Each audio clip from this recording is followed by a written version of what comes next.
Hello, everyone. So I'm going to summarize the urinary system and where the kidneys are, what they do, and then what exactly would be inside the kidneys that do what they do.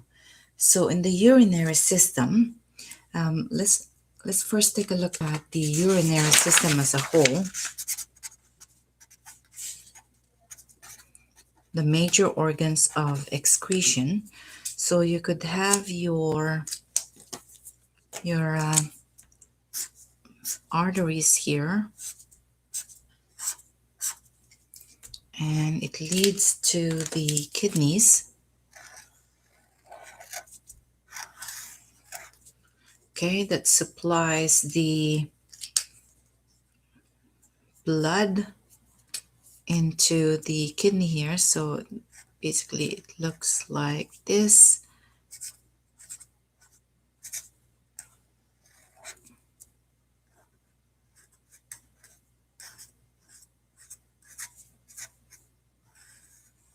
So a rough picture of the kidneys here. So this would be the artery, the renal artery that comes down from the descending aorta. And then of course you have the blood that will return.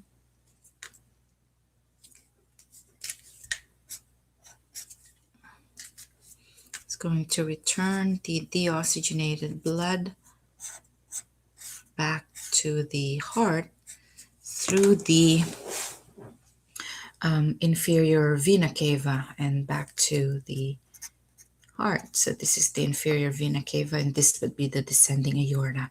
So this is what our kidneys look like. And just to complete the process, so you actually have the blood enters the liver.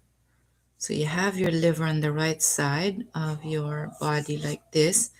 So liver takes the blood, filters it. Whatever's left goes to the kidneys, and the storage of the urine will be the bladder. So you have your two kidneys here, and you can feel them towards the back. And then of course you have the urethra here. These are the ureters, left and right ureters, the urethra with the sphincter, and then out the body. And that is how the urine is processed. So it starts with the kidney. Just to quickly summarize, the blood enters the liver and then goes to the kidneys. And the kidneys are the major organs of excretion and processing the waste out of the blood, and the good stuff will go back into the blood, and whatever is toxic to the body will be removed by the kidneys, stored in the bladder until we go to the bathroom and excrete that liquid waste out the urethra, and that is how you have urine. So basically, you have this urea, ammonia is going to be filtering through the liver, and it will enter the kidneys. By the time it leaves the kidneys, it is now urine, and this urine will be stored in the bladder and comes out controlled by the sphincter in the urethra. So that is in a nutshell, the urinary system. Now we're going to take a look at the kidneys, the parts of the kidney here. So you have, I'm not an artist, so you're going to have to bear with me here. So here is the major parts of the kidneys.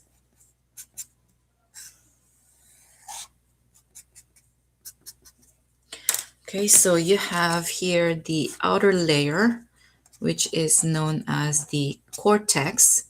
Then you have the middle layer, which is known as the medulla. Then you have here the inside, which is called the renal pelvis.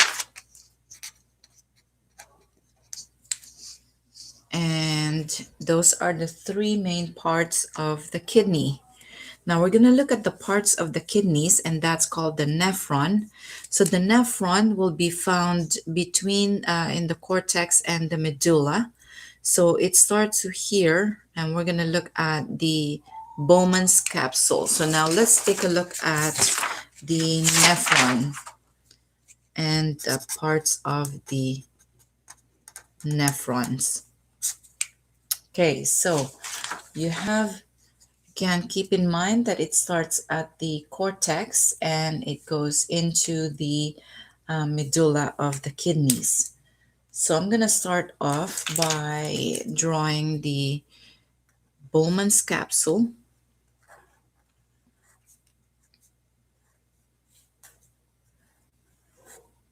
So you'll have your Bowman's capsule here, the proximal convoluted tubule that goes into the loop of Henle, the distal convoluted tubule, and finally through the collecting ducts. So that is the what a neuron would look like. So let's take a look at the renal artery. So there's your artery, and it will enter the Bowman capsule, form this network of capillaries,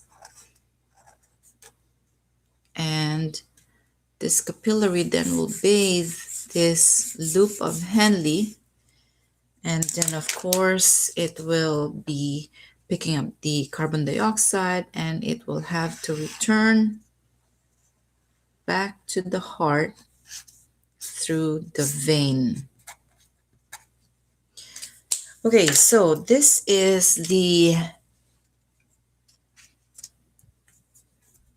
renal artery that contains the oxygenated blood, but the waste will have to be filtered, or the extra water is going to have to be filtered through the nephron. So the parts of the nephron, okay, so this is the Bowman's capsule. Bowman's capsule.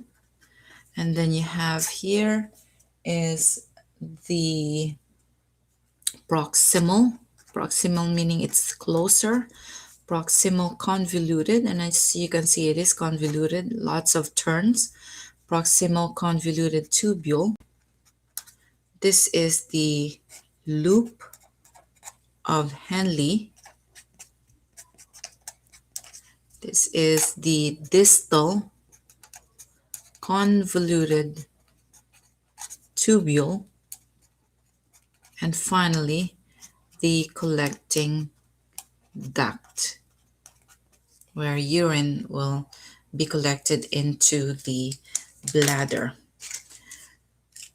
So what else do we need to label here? Let's take a look at this arteriole here. So you have your efferent and afferent arteriole. I'm going to label it anyway. So this is the efferent